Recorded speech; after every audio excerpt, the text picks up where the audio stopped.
ইচ্ছা দাওয়াত দোকানে বিরিয়ানি খাওয়া যাবে।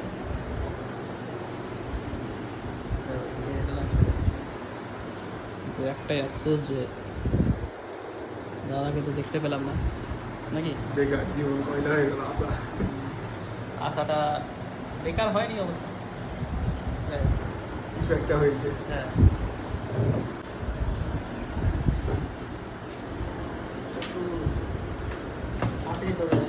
বিরিয়ানির তো সেন্ট ভালো বলবে না, দাঁড়া নাই কলকাতা গেছে।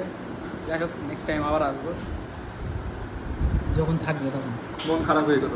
না, মন খারাপের কিছু না, আমরা তো বিরিয়ানি খেতে এসেছি না, বিরিয়ানি দেখাবো, বিরিয়ানির রিভিউ দেবো কেমন, একদম বাইট কেমন।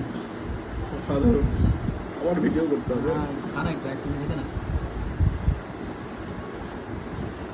ব্যাস সেরা মাংসটা চিকেন চাপটাও সেরা। ঝরে পড়ছে নাকি।